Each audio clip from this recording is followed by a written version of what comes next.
할렐루야. 네, 우리 사람들이 가장 좋아하는 단어 하나를 말하고 한다면 어떤 것이 있을까요? 많은 분들이 가장 따뜻하고 그리고 그리워하는 단어가 어머니, 그리고 가장 많이 쓰는 단어는 사랑이라고 합니다. 사랑. 사랑이 무엇입니까?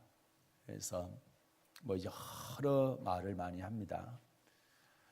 그래서 학자들이고 또 공부를 많이 하신 분들이나 이런 분들이 사랑에 대해서 정의를 하는데 공통된 정의는 없다고 합니다. 다 사람마다 다 사랑에 대해서 표현을 달리하고 느끼는 감정이 다르기 때문에 사랑에 대한 정의가 하나로 통합되지 못했다는 얘기입니다. 그러나 성경은 확실합니다. 사랑에 대해서 확실하게 말씀을 하고 있습니다.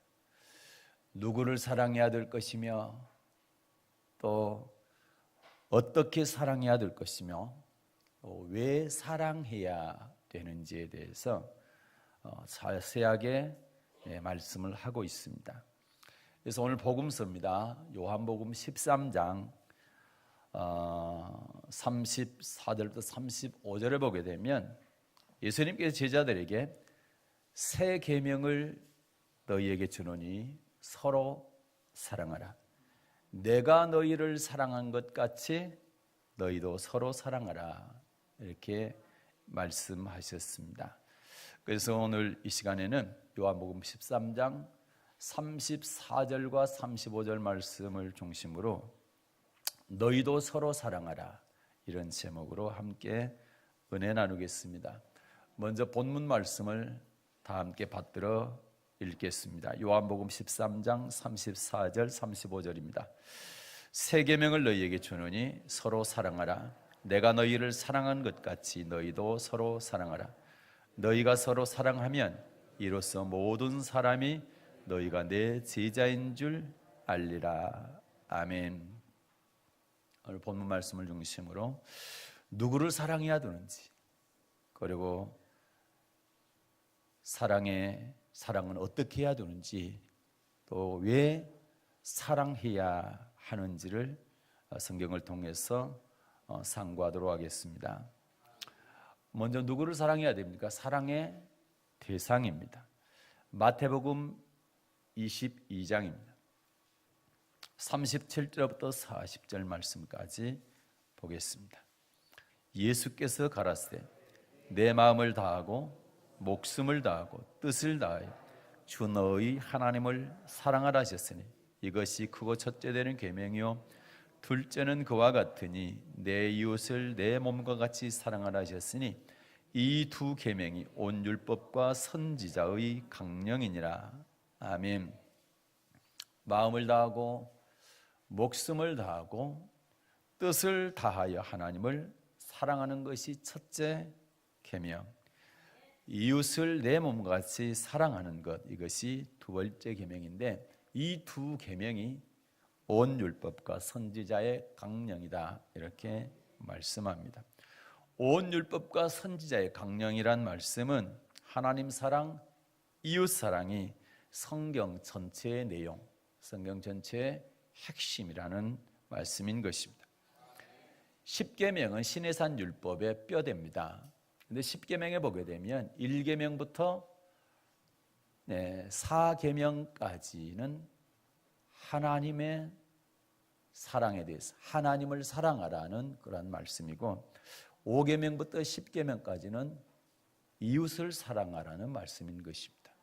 그래서 10계명은 두 가지 내용이 들어있죠.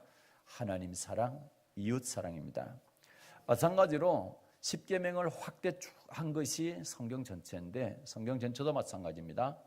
요약하면 하나님 사랑, 이웃 사랑입니다. 그래서 우리가 누구를 사랑해야 되느냐라고 할 때 먼저는 하나님을 사랑해야 될 것이고 또 이웃을 사랑해야 되는 것입니다.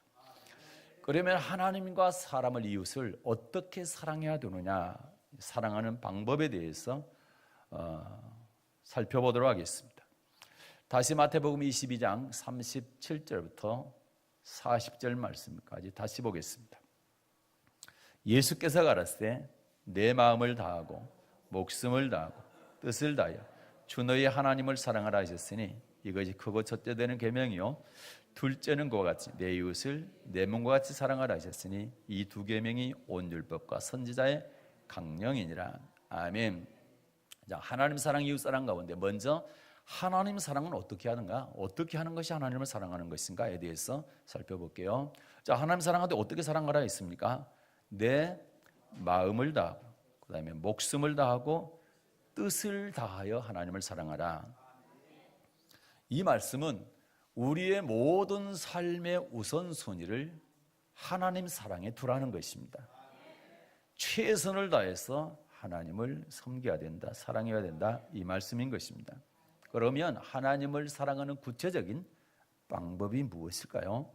하나님 사랑 첫 번째는 교회 사랑이 하나님 사랑입니다. 교회를 사랑하는 것이 하나님을 사랑합니다. 왜 교회 사랑하는 것이 하나님 사랑하는 것일까요? 그 이유가 있죠. 그것은 교회는 그리스도의 피값으로 사신 곳이기 때문에, 하나님이 자기 피로 사신 곳이 교회이기 때문에 교회 사랑하는 것이 하나님 사랑하는 것입니다. 사도행전 20장 28절 말씀을 보겠습니다. 사도행전 20장 28절 받들어 읽겠습니다. 너희는 자기를 위하여 또는 온 양떼를 위하여 섬가라. 성령이 저들 가운데 너희로 감독자를 삼고 하나님이 자기 피로 사신 교회를 지게 하셨느니라. 하나님이 자기 피로 사신 교회.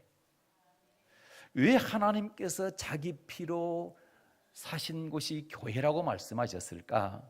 이 말씀의 의미가 무엇입니까? 이 말씀의 의미를, 이 말씀의 뜻을 알기 위해서는 마태복음 16장에 나오는 예수님과 베드로와의 대화 내용을 살펴보아야 됩니다. 어느 날 가이사랴 빌립보 지방에 예수님께서 제자들과 함께 이르렀을 때에 제자들에게 묻습니다. 사람들이 인자를 누구라 하느냐? 제자들이 뭐라 합니까? 더러는 세례 요한이랍니다. 또 엘리야랍니다. 어떤 사람들은 예레미야 또는 선지자 중에 한 사람이라고 합니다. 그러자 예수님께서 다시 제자들에게 묻습니다. 너희는 나를 누구라 하느냐? 그때 베드로가 대답하죠. 유명한 고백입니다. 주는 그리스도시요 살아계신 하나님의 아들이시니이다. 이런 완벽한 신앙 고백을 하게 되지요. 베드로의 이 고백을 들으신 예수님께서 아주 기뻐하셨습니다. 그리고 베드로를 축복하십니다. 이렇게 축복하시죠. 자, 마태복음 16장입니다. 17절과 18절 말씀을 받들어 읽겠습니다. 마태복음 16장 17, 18절 받들어 읽습니다. 예수께서 대답하여 가라사대 바요나 시몬아 내가 복이 있도다. 이를 내게 알게 하니는 혈육이 아니요 하늘에 계신 내 아버지시니라. 또 내가 내게 이르노니 너는 베드로라. 내가 이 반석 위에 내 교회를 세우리니 음부의 권세가 이기지 못하리라. 아멘. 바요나 시몬아 내가 복이 있다. 왜 복이 있어요? 이런 신앙 고백을 했기 때문에 내가 복이 있다. 그런데 이렇게 신앙 고백하게 한 거는 네가 아니다. 사람이 아니고 하늘에 계신 내 아버지께서 신앙 고백하겠다라는 거죠. 그러면서 18절에 보면 너는 베드로라. 내가 이 반석 위에 내 교회를 세우리니, 이 반석은 그리스도 예수님이 그리스도고 살아계신 하나님입니다라고 고백한 그 고백 위에 세우겠다는 겁니다. 이 반석 위에 교회를 세운다는 얘기는 베드로의 신앙 고백 위에 교회를 세우시겠다, 이 말씀인 것입니다. 이 말씀의 뜻이 뭐냐면은 예수님께서 그리스도가 되셔야만, 교회가 세워진다. 또 예수님께서 죄와 사망에서 우리를 구원하시기 위해서 우리를 대신해서 십자가에 죽으시고 부활하셔야, 살아나셔야 비로소 교회가 세워질 수 있다라는 것입니다. 십자가 형벌은 어떻습니까? 예수님께서 십자가 위에 돌아가셨는데 십자가 형벌은 어떻습니까? 인간이 만들어낸 형벌 가운데 가장 극악무도한 형벌입니다. 가장 잔인하고 고통스러운 형벌이 십자가 형벌입니다. 온 몸에 피와 물을 다 쏟아서 더 이상 숨을 쉴 수 없는 상태에서 죽기까지 극도의 고통을 겪는 것이 바로 십자가의 형벌인 것입니다.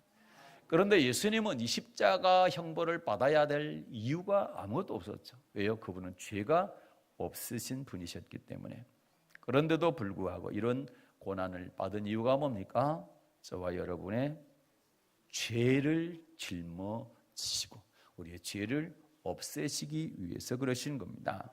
그래서 죄에 대해서는 우리의 죄에 대해서는 죽고 의에 대해서 살게 하기 위해서 예수님은 죄가 없으신데도 불구하고 우리의 모든 죄를 담당하시고 십자가 위에서 극악한 형벌을 받으신 것입니다. 베드로전서 2장입니다. 22절부터 24절까지를 받들어 읽겠습니다. 베드로전서 2장 22절부터 24절 말씀 받들어 읽습니다.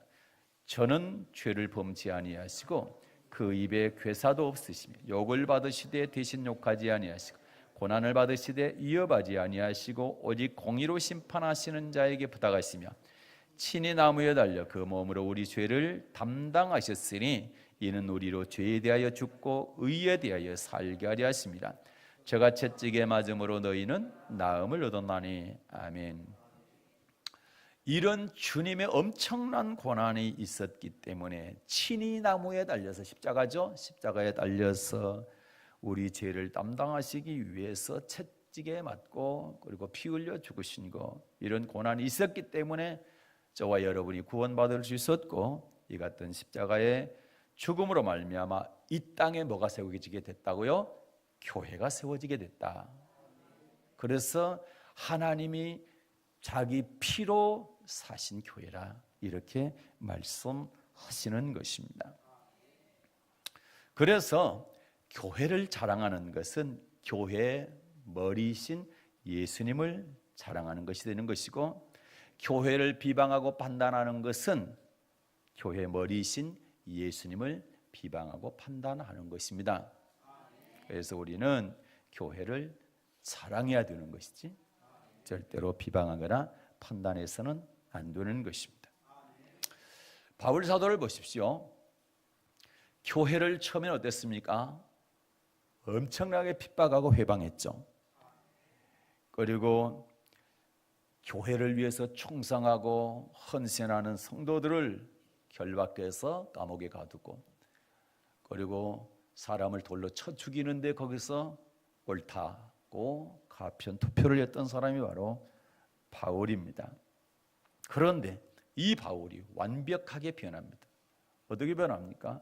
교회를 자랑하고, 그래서 교회를 사랑하는, 가장 교회를 사랑하는 사람 중에 한 사람이 바로 바울입니다. 그렇게 할 수 있었던 것이 뭡니까? 바로 이 말씀 때문입니다. 사도행전 9장입니다. 3절부터 5절 말씀을 보겠습니다. 사도행전 9장 3절부터 5절 받들어 읽겠습니다. 사울이 행하여 다메섹에 가까이 가더니 호련히 하늘로서 빛이 저를 둘러 비추는지라 땅에 엎드러져 들음에 소리써 가라사대 사울아 사울아 네가 어찌하여 나를 핍박하느냐 하시거늘 대답하되 주여 니시오니까 가라사대 나는 네가 핍박하는 예수라. 아멘. 사울이 다메섹 도상에서 부활하신 예수님을 만납니다. 그런데 이때까지 사울은 예수님을 핍박한 적이 없습니다. 그런데 예수님께서 뭐라 합니까?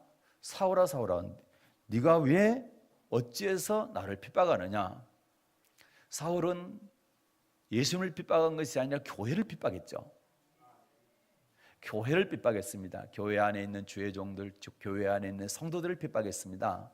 교회를 핍박했죠. 그런데 예수님께서는 나를 핍박했다. 왜요? 교회가 예수님이시기 때문에. 교회의 머리는 주님이시기 때문에. 주님의 피로 사신 곳이 바로 교회이기 때문에 사울아 사울아 네가 어찌하여 나를 핍박하느냐? 주여 느시오니까 그래 나는 네가 핍박하는 예수다. 교회를 핍박하는 것은 예수님을 핍박하는 것입니다. 그래서 사울이 완벽하게 변화된 것은 바로 자기가 핍박했던 교회, 바로 예수님을 핍박했던 것입니다. 하나님을 핍박했던 것입니다. 그래서 우리가 그리스도의 몸된 교회를 세우고 교회를 위하고 교회를 자랑하는 일에 자신의 일생을 바쳤던 바울처럼 우리도 교회를 자랑해야 될 줄로 믿습니다. 그것이 바로 하나님을 사랑하는 것입니다. 두 번째는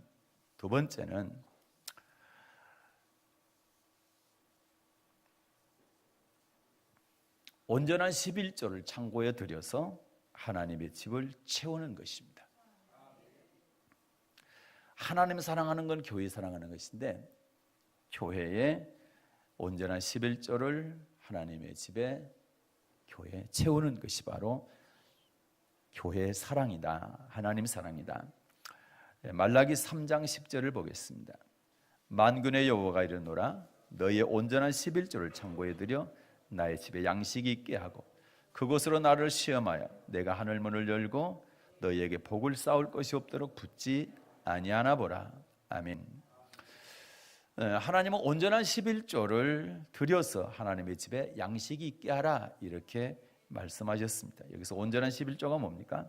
소득의 10분의 1이 온전한 11조입니까? 그렇지 않습니다. 11조와 헌물이 온전한 11조라고 말씀하고 있습니다. 그래서 온전한 11조를 창고에 들여 나의 집에 양식이 있게 하라, 이 말씀은 11조뿐만 아니라 여러 가지 헌금들도, 각종 헌물도 들여서 하나님의 집에 양식이 있게 하라. 그런 헌물 가운데 여러분이 드리는 주일 예물도 있을 것이고 선교 예물도 있을 것이고 구제 예물, 절기 예물 뭐 이런 것들이 있죠. 건축 예물 이런 것들, 이런 것들까지 포함해서 온전한 11조다.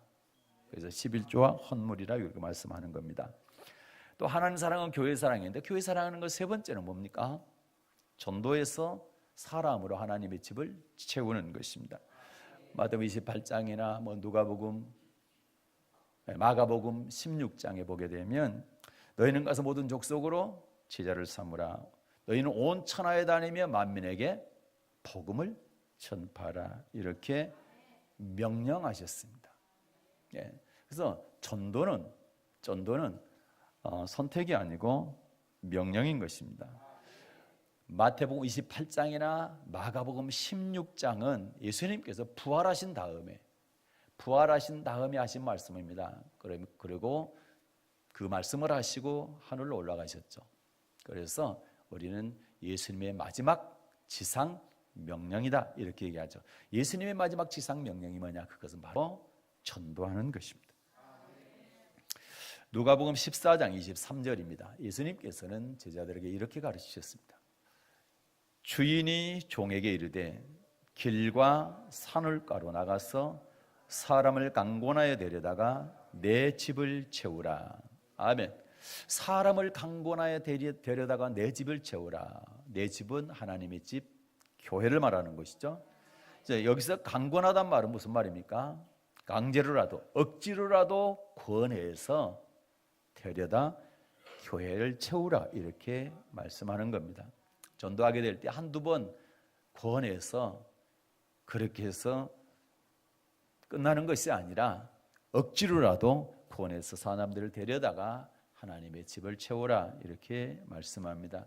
이런 말씀들을 보게 되면 하나님께서 영혼들을 얼마나 사랑하시는지, 그리고 영혼을 향한 하나님의 마음이 얼마나 간절한지를 알 수가 있습니다. 그만큼 우리를 향해서 선포하시는 전도에 대해서 하나님의 명령이 절대적이라는 것을 알 수가 있습니다. 그럼에도 불구하고 하나님의 명령이 전도인데도 불구하고 전도하지 않으면 어떻습니까? 그 명령에 순종하지 않으면 어떨까요? 어떨 것 같습니까? 괜찮을 것 같아요? 이웃에게 복음을 전하라고 하는, 전하 만민들에게 다 복음을 전파라고 하는 주님의 명령에 복종하지 않았을 때는 고린도전서 9장 16절입니다. 이런 일이 있습니다. 내가 복음을 전할지라도 자랑할 것이 없으면 내가 부득불할 일임이라. 만일 복음을 전하지 아니하면 내게 화가 있을 것입니다. 아멘. 바울 사도는 누구보다 복음을 많이 전했죠. 그런데도 불구하고 만일 복음을 전하지 않으면 내게 뭐가 있어요? 화가 있을 것이기 때문에 나는 부득불 복음을 전한다. 그래서 나는 하나님의 명령이기 때문에 당연히 복음을 전하기 때문에 이것은 자랑할 것이 아니라는 겁니다. 이거는 자랑이 아니고 당연히 부득불 전해야 된다. 왜? 화가 있기 때문에 이렇게 고백하고 있는 것입니다. 그래서 우리도 바울처럼 사람을 강권하여 데려다가 하나님의 집을 채우는 그런 사람들이 되어야 될 줄로 믿습니다. 하나님 사랑은 교회 사랑인데 네 번째는 성전을 건축하거나 재건축하는 것이 바로 교회 사랑하는 것입니다. 여러분, 성전 건축은 말이죠, 신앙의 첫걸음입니다. 신앙의 시작은 성전 건축부터 하는 것입니다. 하나님께서 이스라엘 민족을 애굽에서 구원하여 내셨잖아요. 애굽에서 이스라엘 백성들을 구원하신 다음에 맨 먼저 이스라엘 백성들에게 명령하신 것이 뭡니까? 성전 건축입니다. 출애굽기 25장 1절과 2절 말씀을 보겠습니다. 출애굽기 25장 1절 2절 말씀 받들어 읽겠습니다. 여호와께서 모세에게 일러 가라사대 이스라엘 자손에게 명하여 내게 예물을 가져오라 하고 무릇 즐거운 마음으로 내는 자에게서 내게 드리는 것을 너희는 받을지니라. 아멘. 하나님께서는 모세에게 명령하셨는데 무슨 명령하셨습니까? 이스라엘 자손들에게 명령해서, 성도들에게 명령해서 예물을 가져오라 해라. 명하여 예물을 가져오라 해라. 그러면 예물을 가져오라고 명령했죠. 뭐 하려고 그랬어요? 어디 쓰시려고? 8절입니다. 받들어 읽겠습니다. 내가 그들 중에 거할 성소를 그들을 시켜 나를 위하여 짓되. 아멘. 그래요. 하나님께서 성도들 가운데 거할 성소가 필요하다는 거죠. 그래서 이 성전을 통해서 하나님께서 말씀도 선포하시고 이곳에 나와서 기도도 하게 하시고 예배도 드리게 하는 그런 굉장히 중요한 장소가 바로 성전입니다. 성소입니다.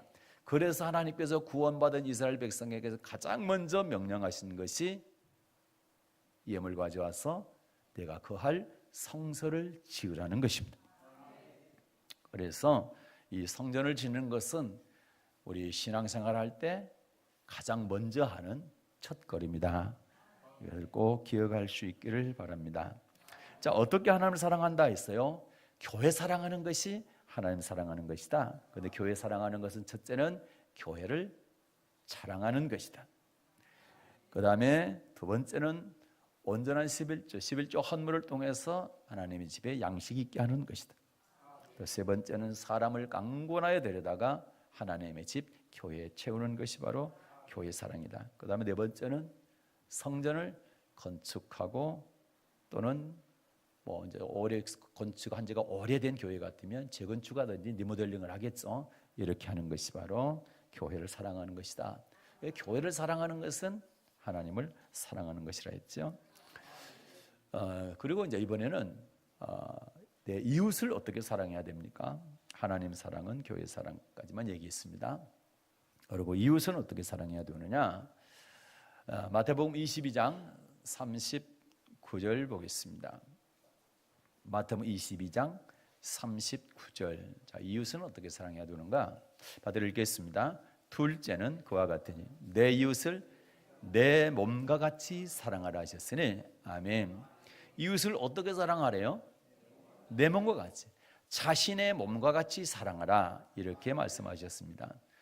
여러분 어떻습니까? 저와 여러분은 내 몸을 어떻게 하나요? 내 몸을 어떻게 사랑하나요? 네? 많이 아끼죠? 네? 많이 아낍니다. 내 몸이 필요로 하는 것은 그 필요를 그때그때 채워주죠. 자, 예를 들어서 배고프면 굶깁니까? 먹습니까? 먹죠.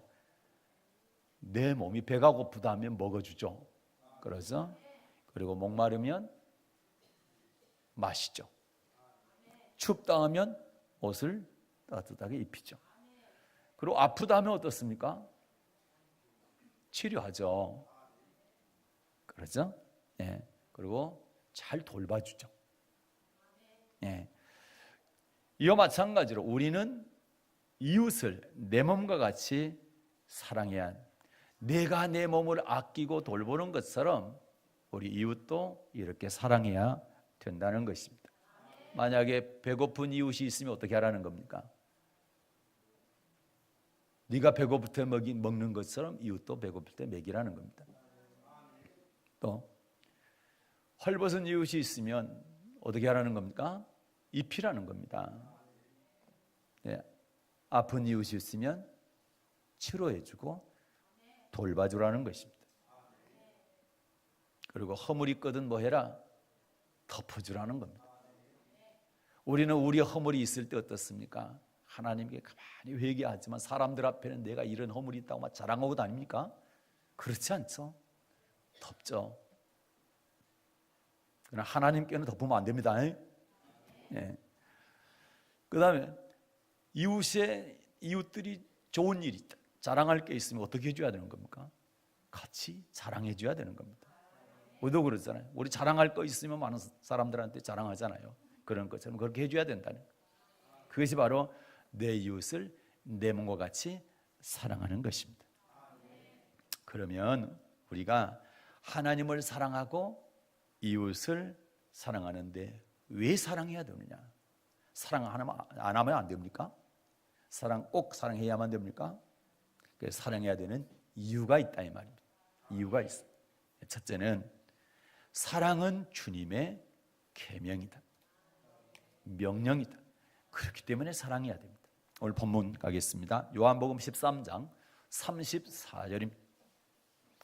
요한복음 13장 34절 받들어 읽겠습니다. 새 계명을 너희에게 주노니 서로 사랑하라. 내가 너희를 사랑한 것 같이 너희도 서로 사랑하라. 아멘. 뭘 우리에게 줘요? 새 계명을 너희에게 주노니. 예수님께서 우리에게 계명을 주신다. 무슨 계명입니까? 서로 사랑하라. 서로 사랑하라는 하나님의 계명, 우리 예수님의 계명인 것입니다. 그래서 계명이기 때문에, 명령이기 때문에 반드시 지켜야 되는 것입니다. 사랑은 해도 되고 안 해도 되고 그게 아니고요. 사랑은 반드시 해야만 되는 하나님의 계명입니다. 우리 주님의 명령입니다. 그렇기 때문에 사랑해야 되는 것입니다. 두 번째는 사랑해야 예수님의 제자가 되기 때문에 그렇습니다. 다시 읽겠습니다. 요한복음 13장 34절 말씀을 다시 읽겠습니다. 새 계명을 너희에게 주노니 서로 사랑하라. 내가 너희를 사랑한 것 같이 너희도 사랑하라. 너희가 서로 사랑하면 이로써 모든 사람이 너희가 내 제자인 줄 알리라. 아멘. 너희가 서로 뭐하면?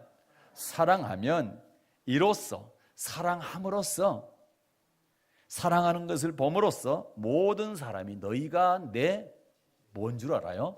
제자인 줄 안다. 그러면 사랑하지 않는 사람은 주님의 제자입니까? 아닙니까? 아니란 얘기요. 사랑해야 그 사랑함으로써 예수님의 제자인 줄을 안다 이 말입니다. 사람들도 아는데 예수님은 더 잘 아시죠. 믿습니까? 그래서 사랑하는 사람이 주님의 제자이기 때문에 여러분 주님의 제자 맞습니까? 그렇다면 사랑해야 되는 겁니다. 할렐루야. 세 번째는 사랑은 율법의 완성이기 때문에 사랑해야 됩니다. 로마서 13장. 사랑은 율법의 완성입니다. 그래서 사랑해야 되는 것입니다. 로마서 13장 8절부터 10절까지 받들어 읽겠습니다. 피차 사랑의 빛 외에는 아무에게도 아무 빛도 지지 말라. 남을 사랑하는 자는 율법을 다 이루었느니라. 간음하지 말라, 살인하지 말라, 도적질하지 말라, 탐내지 말라 한 것과 그 외에 다른 계명이 있을지라도 내 이웃을 내 자신과 같이 사랑하라 하신 그 말씀 가운데 다 들었느니라. 사랑한 이웃에게 악을 행치 아니하나니 그러므로 사랑은 율법의 완성이니라. 아멘. 자, 8절에 보게 되면 남을 사랑하는 자는 율법을 다 이루었다, 이렇게 말씀하고 있죠. 율법을 다 이루었다는 얘기는 남을 사랑하는 사람은 율법을 다 지켰다. 이 말씀이 무슨 뜻입니까? 자, 간음하지 말라, 살인하지 말라, 도적질하지 말라, 9절이 그 말씀이죠. 탐내지 말라 한 것과 그 외에 다른 계명이 있을지라도 내 이웃을 내 자신과 같이 사랑하라 하신 그 말씀 가운데 다 들었다. 지금 10계명 가운데 간음하지 말라, 살인하지 말라, 도적질하지 말라, 탐내지 말라, 이건 10계명 가운데 있는 말씀이죠. 이 외에 다른 계명이 있다 할지라도 그 모든 말씀은 어디 안에 들어있다? 그래, 이웃을 사랑하는 것 안에 들어있다 이 말입니다. 그러면 사랑을 하게 되면 율법을 다 지킨 것이다, 이룬 것이다. 그래서 사랑은 율법의 완성이라 이렇게 말씀하는 겁니다. 다시 말해서 무슨 뜻이냐? 자, 사랑하는 사람은 간음한다 안 한다? 네. 사랑하는 사람은 도적질 합니까 안 합니까? 안 한다는 얘기. 사랑하는 사람은 살인해요 안 해요? 안 한다는 얘기. 사랑하는 사람은 이웃의 집의 것을 탐낸다 안 탐낸다는 겁니까? 탐내지 않는다는 겁니다. 그래서 사랑 안에 모든 율법이 다 들어있다는 거예요. 그래서 처음에 시작할 때 그랬잖아요. 하나님 사랑, 이웃 사랑, 이것이 첫째 계명, 둘째 계명, 선지자와 온 율법의 강령이다 그랬잖아요. 온 율법과 선지자의 강령, 모든 성경에 다 사랑이라는 겁니다. 성경의 모든 말씀이 사랑이다. 사랑 안에 성경에 있는 모든 말씀이 다 포함되어 있다, 들어있다는 겁니다. 그래서 사랑하는 사람은 모든 율법을 다 이룬 것이다. 대단하죠? 그래서 여러분, 율법 지킨다 못 지킨다 이런 얘기하지 마시고 우리가 사랑하면 율법 다 지키는 겁니다. 그래서 사랑하는 삶은 절대적인 거예요. 절대적인 거예요. 여러분, 자, 사랑하는 사람 율법을 다 이루었다고 그러는데 율법이 뭡니까? 다시 한번 보겠습니다. 이번에는 누가복음 10장에서 보겠습니다. 율법을 뭐라고 합니까? 누가복음 10장 25절부터 28절 말씀을 받들어 읽겠습니다. 어떤 율법사가 일어나 예수를 시험하여 가로되 선생님, 내가 무엇을 하여야 영생을 얻으리까? 예수께서 이르시되 율법에 무엇이라 기록되었으면 네가 어떻게 읽느냐? 대답하여 가로되 내 마음을 다하며 목숨을 다하며 힘을 다하여 뜻을 다하여 주 너의 하나님을 사랑하고 또한 내 이웃을 내 몸과 같이 사랑하라 하였나이다. 예수께서 이르시되 내 대답이 옳도다. 이를 행하라. 그러면 살리라 하시니. 아멘. 어떤 율법사가 예수님께 영생에 대해서 물었습니다. 이 질문을 받은 주님께서 이 율법사에게 되묻습니다. 너 율법사잖아. 그러면 율법에 뭐라고 기록되어 있고 너는 어떻게 읽느냐? 네가 알고 있는 율법이 뭐냐? 이렇게 물어본 거죠. 그러니까 율법사가 뭐라고 대답했어요? 마음을 다하여, 목숨을 다하여, 힘을 다하여, 뜻을 다하여 하나님을 사랑하라. 또 내 이웃을 내 몸과 같이 사랑하라 하였나이다. 이렇게 대답했죠. 율법이 뭡니까? 하나님 사랑하는 것이고 이웃 사랑하는 것이다. 이렇게 대답을 했죠. 그래서 예수님께서 그 율법사의 대답을 맞았다 했대요? 틀렸다 했대요? 28절을 보니까 예수께서 이르시되 내 대답이 옳도다. 그래, 내 대답이 맞다. 율법이 뭐냐? 하나님 사랑하는 것이고 이웃 사랑하는 것이다. 사랑하는 여러분, 율법이 뭡니까? 마음과 목숨과 힘과 뜻을 다해서 하나님 사랑하는 것, 그리고 내 이웃을 내 몸같이 사랑하는 것, 사람을 사랑하되 내 몸처럼 사랑하는 것, 이것이 바로 율법이다. 그래서 율법 지키라는 얘기는 무슨 얘기입니까? 사랑하라. 하나님 사랑하고 이웃 사랑하라, 그 말입니다. 또 율법이 뭡니까? 28절만 읽겠습니다. 28절, 예수께서 이르시되 내 대답이 옳도다. 이를 행하라, 그러면 살리라. 아멘. 자, 이를 행하라, 그러면 살리라. 이 율법사가 예수님께 뭐에 대해서 물어봤어요? 영생에 대해서 물어봤잖아요. 그러면 율법을 행하라, 하나님 사랑하고 이웃 사랑하라, 그리하면 네가 살리라, 영생 얻으리라. 그러면 율법은 사랑이고 율법은 영생 얻는 법인 것입니다. 예수님께서 직접 이 설교하신 거예요. 이 말씀하신 거예요. 그렇다고 한다면 이 말씀은 틀림없이 맞는 말씀이잖아요. 율법은 그래서 하나님 사랑, 이웃 사랑이 율법이고 영생 얻는 법이기 때문에 율법이 폐해질까요? 폐해지지 않을까요? 피할 수가 없는 겁니다. 하나님 사랑하는 법인데 이게 폐해지면 어떻게 사랑합니까? 영생 얻는 법인데 이 율법이 사라지게 되면 어떻게 영생 얻습니까? 그래서 예수님께서 산상수훈에서 내가 율법 폐하러 온 게 아니다, 뭐하러 오셨다? 완전케 하러 오셨다, 그렇게 말씀하신 겁니다. 마태복음 5장 17절 받들어 읽겠습니다. 내가 율법이나 선지자나 폐하러 온 줄로 생각지 말라. 폐하러 온 것이 아니요 완전케 하려 함이로라. 아멘. 예수님께서 율법이나 선지자나 폐하러 온 줄로 생각지 말라. 그럼 폐하러 오지 않으셨다라는 거죠. 뭐 하러 오셨대요? 완전케 하러 오셨다라는 겁니다. 완전케 하러. 율법을 폐하는 것이 아니라 오히려 더하러 오셨다, 완전케 하러 오셨다, 이렇게 말씀하죠. 예수님께서 폐하지 않았다는 율법을 폐했다고 얘기하면 안 되는 것입니다. 율법은 사랑하는 법이고 율법은 영생을 주는 법이기 때문에 절대 피할 수가 없는 겁니다. 그래서 피하러 온 것이 아니고 완전케 하러 오셨다, 그렇게 말씀한 겁니다. 또 더 나아가서 18절 받들어 읽겠습니다. 진실로 너희에게 이르노니 천지가 없어지기 전에는 율법의 1.1획이라도 반드시 없어지지 아니하고 다 이루리라. 아멘. 천지가 없어지기 전에는, 지금 천지 없어졌대요, 안 없어졌대요? 안 없어졌잖아요. 천지가 없어지기 전에는 율법의 1.1획도 없어진다, 없어지지 않는다? 안 이루어진다, 다 이루어진다? 그렇죠. 천지가 없어지기 전에는 율법의 1.1획도 없어지지 않고 어떻게 된다고요? 다 이루어집니다. 그러니까 율법이 사라질 수가 없는 거죠.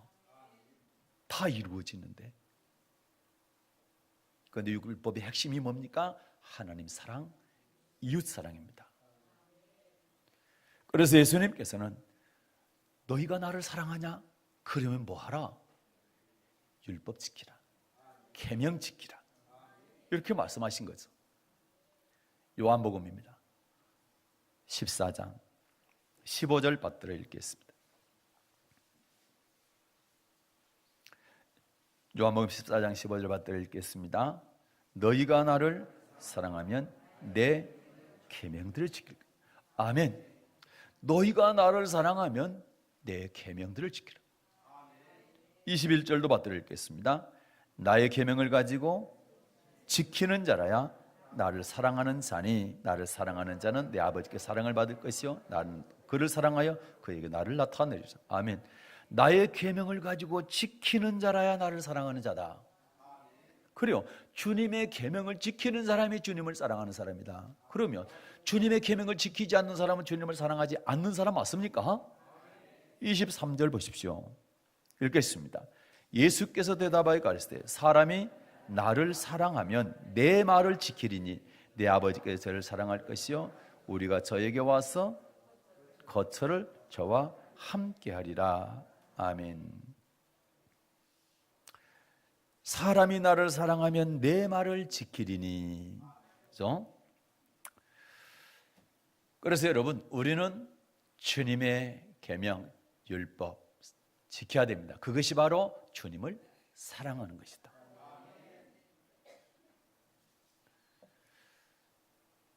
그리고 네 번째, 사랑해야 되는 이유 네 번째입니다. 심판날에 담대함을 갖기 때문에 그렇습니다. 영생 말씀과 같은 말씀이죠. 자, 요한 1서입니다. 4장 15절부터 18절까지 굉장히 중요한 말씀입니다.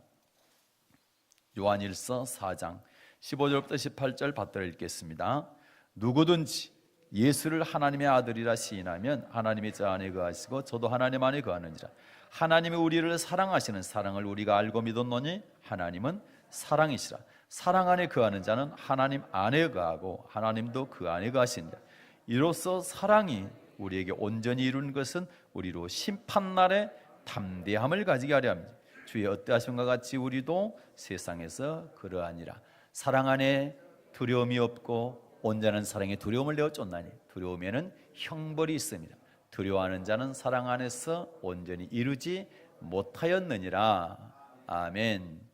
사랑 안에는 두려움이 없고 온전한 사랑이 두려움을 내어 쫓는다, 이렇게 말씀하고 있죠. 그래서 온전히 사랑하지 않는 사람은 심판날에 뭐가 있다고요? 두려움이 있다. 온전한 사랑을 하는 사람은 심판날에 두려워하지 않고 담대하게 주님 앞에 설 수 있다는 거죠. 아니, 심판날 좀 두려워하면 어떻습니까? 이렇게 반문할 수가 있는데 심판날 두려워하게 되면 큰일 나는 겁니다. 요한계시록 21장 7절과 8절입니다. 받들어 읽겠습니다. 이기는 자는 이것들을 유업으로 얻으리라. 나는 저의 하나님이 되고 그는 내 아들이 되리라. 그러나 두려워하는 자들과 믿지 않는 자들과 흉악한 자들과 살인자들과 행음자들과 술객들과 우상 숭배자들과 모든 거짓말을 하는 자들은 불과 유황으로 타는 못에 참여하리니 이것이 둘째 사망이라. 아멘. 불과 유황으로 타는 못에 참여한다. 둘째 사망, 지옥을 말하죠. 지옥 가는 사람이 8절에 보니까 어떤 사람입니까? 두려워하는 자들과 또 믿지 아니하는 자들과, 예수 안 믿는 사람들과 두려워하는 사람들 똑같이 지옥 간다. 그럼 우리는 심판날에 두려워하는 자 돼야 될까 안 돼야 될까? 담대히 설 수 있어야죠. 그런데 무엇이 두려움을 내쫓는다 심판날에? 온전한 사랑이. 그래서 사랑하는 삶을 사는 사람은 심판날에 주님 앞에 섰을 때에 담대하게 주님 앞에 설 수가 있는 겁니다. 그러나 사랑하지 않는 삶을 산 사람은 주님 앞에 설 수가 없다. 두려워하게 되어 있다. 두려움에는 뭐가 따른다? 형벌이 따른데 그 형벌은 둘째 사망, 불과 유황으로 타는 못에 들어가는 지옥의 형벌을 말씀하고 있습니다. 요한일서 3장 14, 15절입니다. 다들 읽겠습니다. 우리가 형제를 사랑함으로 사망에서 옮겨 생명으로 들어간 줄을 알거니와 사랑치 아니하는 자는 어디에 거해요? 사망에 가느냐. 그 형제를 미워하는 자마다 살인하는 자니 살인하는 자마다 뭐가 그 속에 없어요? 영생이 그 속에 거하지 아니하는 것을 너희가 아는 바라. 아멘.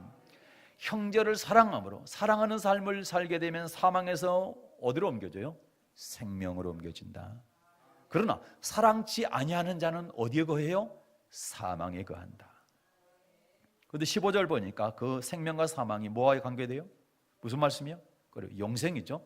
그래서 형제를 미워하는 자마다 살인하는 자니 살인하는 자마다 영생이 그 속에 거하지 아니하는 것을 너희가 아는 바라. 사랑하는 것이 얼마나 중요합니까? 그래서 예수님도 예수님의 제자 요한 사도도 입만 열면 사랑하라, 사랑하라. 왜? 하나님이 사랑이다. 너희도 사랑하라. 오늘 예수님께서 말씀한 세 계명을 너희에게 주는데 서로 사랑하라. 내가 너희를 사랑한 것 같이 너희가 서로 사랑하라. 사랑하는 사람을 모든 사람이 내 제자인 줄 알게 될 것이다. 사랑하는 여러분, 사랑합시다. 누구를 사랑해야 돼요? 하나님을 사랑하고 이웃을 사랑해야 됩니다. 어떻게 사랑해야 돼요? 교회를 사랑해야 돼요. 그것이 바로 하나님 사랑. 그러려면 교회를 자랑해야 됩니다. 온전한 11조로 하나님의 집에 채워야 됩니다. 전도회사 사람을 데려다가 교회를 채워야 됩니다. 성전을 건축하거나 재건축해야 됩니다. 또 이웃은 어떻게 사랑해야 됩니까? 내 몸같이 사랑해야 됩니다. 배고픈 이웃은 먹여주고, 벗은 이웃은 입혀주고, 아픈 이웃은 치료해주고, 이웃의 허물은 덮어주고, 이웃의 자랑은 나도 같이 자랑해주고, 이것이 바로 이웃 사랑하는 것. 그렇게 사랑해야 되는 중요한 이유가 뭐라고 했습니까? 주님의 명령이기 때문에 그렇습니다. 그리고 사랑해야 주님의 제자인 것을 알 수 있기 때문에 그렇습니다. 그리고 사랑은 율법의 완성이기 때문에 그렇습니다. 어렵게 율법이 어렵다 하지 마십시오. 사랑하면 율법 다 이룬 겁니다. 사랑하는 사람은 간음하지 않습니다. 사랑하는 사람은 도적질하지 않습니다. 사랑하는 사람은 살인하지 않습니다. 미워하지 않습니다. 사랑하는 사람은 이웃집의 것을 탐내지 않습니다. 다시 말해서 사랑하는 사람은 율법을 다 이룬 겁니다. 사랑은 그래서 율법의 완성이다, 이렇게 말씀하는 겁니다. 그리고 사랑해야 되는 가장 중요한 이유, 심판날에 주님 앞에 심판대 앞에 섰을 때 두려워하지 않고 담대하게 설 수 있기 때문에 그렇습니다. 만약에 그날 주님 앞에서 두려워하게 되면 우리는 형벌이 있는데, 그 형벌은 불과 유황으로 타는 못, 불제 사망, 지역의 형벌을 받기 때문에 우리는 사랑해야 되는 것입니다. 여러분, 하나님 사랑하시고 이웃 사랑하십시오. 그래서 이 땅에서도 하나님께서 하나님을 사랑하고 이웃을 사랑하는 사람에게 주는 복도 받으시고, 그리고 심판날 주님 앞에 담대히 서서 영생 얻는 여러분 되시기를 주님의 이름으로 축복합니다.